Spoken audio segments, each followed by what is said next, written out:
From the 2019-20 school year, we were using effective school solutions. And when it came to how many students we could service in our district, we had 4 clinicians. Those clinicians could service 9 to 10 students each. And we ended the school year with 34 students being serviced through effective school solutions. So we were almost capped at the number of students we could service through that program.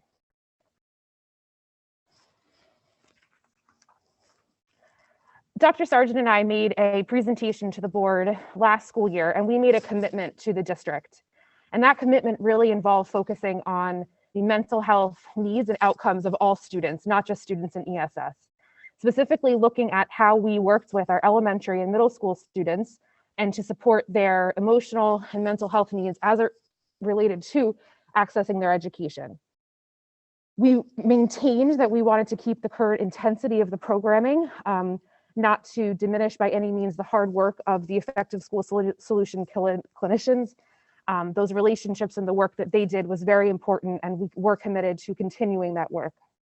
We also saw a need to establish a tier 2 level of support for students who required a less intense level of care, but if they were not being met and needed, they potentially could escalate to needing a higher level.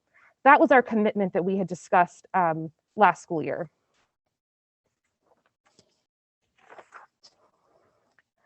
So as we were building our program and really owning our own program, it was important to us that we had a tiered system of care and something very systematic that our staff and students and parents could really work through when it came to accessing supports. So working from the bottom up, kind of like a pyramid, we established a tier 1 level of support. And that's a universal level of service through social and emotional learning that would be serviced through our guidance counselors. This is primarily heavy on the elementary level and the work of our SEL department and our school counselors. Moving up to tier 2, we had hired a mental health specialist that services both Brooklawn and Central Middle Schools. Counseling supports could be done through our guidance counselors, our SAC, and really to identify students through response to intervention who may need group or individual counseling. Our tier 3 level of support was much more specific and much more plan driven. So those students had goals and objectives in an IEP, a 504 plan, or through an INRS that really required counseling and school-based specific interventions to help them access their education. At the tier 3 level in the high school setting, we offer a course called Learning Strategies. This was a continuation of the work that ESS did, where we paired a teacher with a case manager to go in and do group counseling. This is considered a general education setting where any student could really access that support regardless of special education services or not. And finally, our tier 4 level of care is really our self-contained setting. And that was the development of our behavioral disabilities program at both the middle school and the high school. These were 2 programs that did not exist prior to this school year. Those are housed at Brooklawn Middle School and Parsippany High School, and I'll discuss in detail a little bit more about those programs. So again, looking at our tiered system of care, understanding that movement through these tiers is plan-driven, it is team-driven, and it's really looking at interventions and how the student responds to certain goals and objectives and the progress that they make.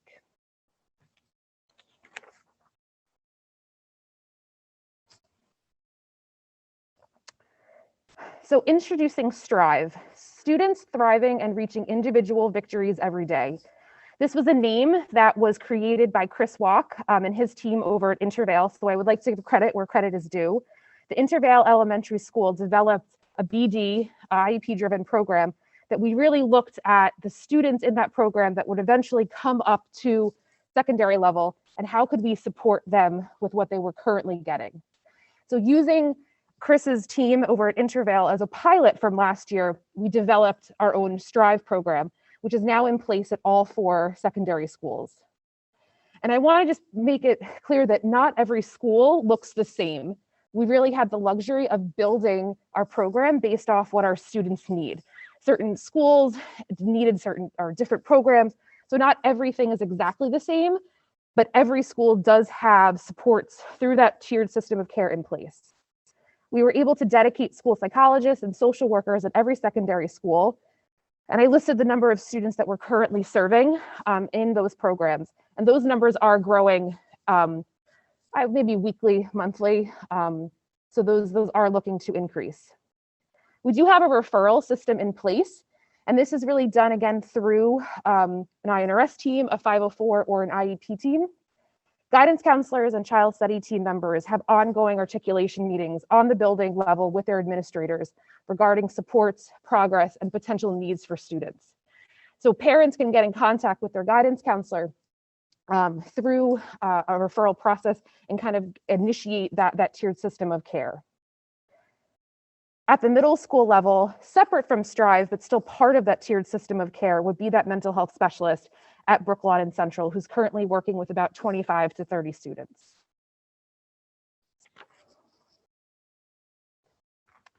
So just to explain and get a little bit more specific about what's happening in our secondary schools, working from the bottom up, so again, least restrictive services to the most restrictive services, at the middle school level, all students would have access to a mental health specialist. So this is a clinician who is specifically working with targeted students who might need a little bit more support than just a guidance counselor or a SAC, but again, is still focused on getting the student back into the classroom and working with them on their mental health needs. All these supports are monitored through their guidance counselor or their case manager, and really helping the classroom teacher to navigate through either behavioral or emotional problems. The Tier 3 level of support at the middle school level is really replacing what ESS was doing at Central Middle School. So we do have a dedicated social worker who is working with the students. And again, this is through a referral process if they do need levels of support, really ensuring that a team is looking over those students and maintaining why they need that level of support. We've also established evening support sessions for families. This is not considered family counseling, it's more family training and bringing in professionals to give parents tools to help their student in the home. Tier 4 at the middle school level would be the creation of a behavioral disabilities program, which is housed at Brooklawn. So our Strive program is an IEP-driven self-contained classroom, which again would include counseling, both individual and group, as well as those family sessions. And we also have a dedicated behaviorist working in that program. At the high school level, it looks fairly similar to what the middle school is getting, just with our older students. So again, working from the bottom up, that Tier 2 level of support is coming from interventions through a school counselor or a case manager. And again, really making sure that those supports are connected to classroom environments and supporting the teachers to get the kids back into the classroom. Our Tier 3 level of support would again be that component formerly run through ESS. We have a social worker and a school psychologist who's dedicated to those more ESS at-risk students. Students on the high school level also have a class called Learning Strategies, which provides group counseling and academic support. And this year we're focusing a lot more on coping strategies to get the students back into the classroom and really understanding how to process through if they're struggling during the school day, as opposed to avoiding class. Plans are again derived through a referral process, through that team approach. And again, parents have access to the family support sessions. That Tier 4 level of support at the high school level would be the creation of our BD Behavioral Disabilities program at the high. Again, this is an IEP-driven course for special education students, where there is a special education teacher dedicated to teaching English or math, as well as access to learning strategies. Parents who have students in that BD program also have access to the family evening support.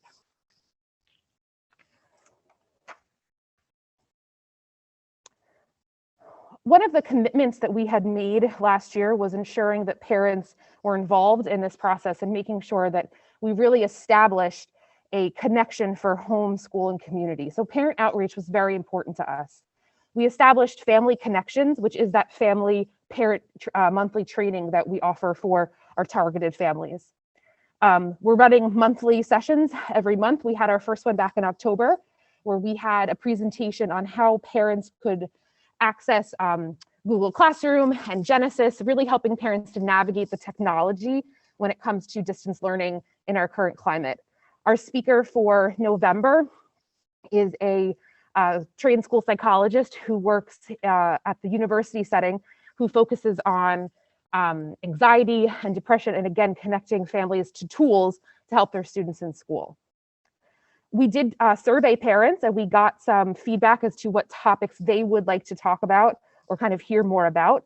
So we're definitely taking their input and taking that into consideration as we build and bring in speakers to help with our support. So we're really looking to be that liaison between the homeschool and the community. And really what that looks like is providing consultation between school, home, and outside providers to help facilitate a reentry plan if a student is crisis, and just making sure that families have proper supports in place. We also have our CPAC meetings, so our Special Education Parent Advisory Committee meetings. We have 3 of those planned for the school year. The first topic, we actually just put out the flyer today. We're very pleased to bring in Mr. Bernie Ivan. Mr. Ivan is a licensed social worker who conducts, I would say, the majority of our crisis screenings. So again, taking a professional who's already working with some of our families, bringing him in and giving families and staff members tools to potentially avoid that type of scenario for students. So in closing, anytime you build a program, you really should be looking at quality indicators. So what do the professionals say are go-tos and things to look for when you're developing a program? So the National Association of School Psychologists recommends 4 types of supports that should be in place in schools when you're improving the student mental health supports. So I've listed those 4, and I've also listed evidence to show that we are meeting those quality indicators. So the first would offer a continuum of school and community mental health supports. We have our tiered system of support in place that our staff are actively using. The next would be to broaden access to supports beyond just special education students. And the evidence would be that we offer and brought in a mental health specialist at our middle school level that was lacking from last year, who's already servicing 25 to 30 students. The third would be to improve the community, school community collaboration. This would be ongoing professional development that we're conducting by bringing in Mr. Ivan. He's coming and doing parent presentations. He's also going to be doing 2 full day PDs with our staff. One is actually tomorrow. The second is in November on school-based counseling to make sure that all the staff that are working from both elementary through secondary are aware of best practices and how to implement in the school. And finally, really empowering families to help manage their students' mental health needs. And the data strict evidence would be through family connections and really collaborating with families and having them and giving them a voice and making sure that they know we are here to support them. That is all I have. Thank you.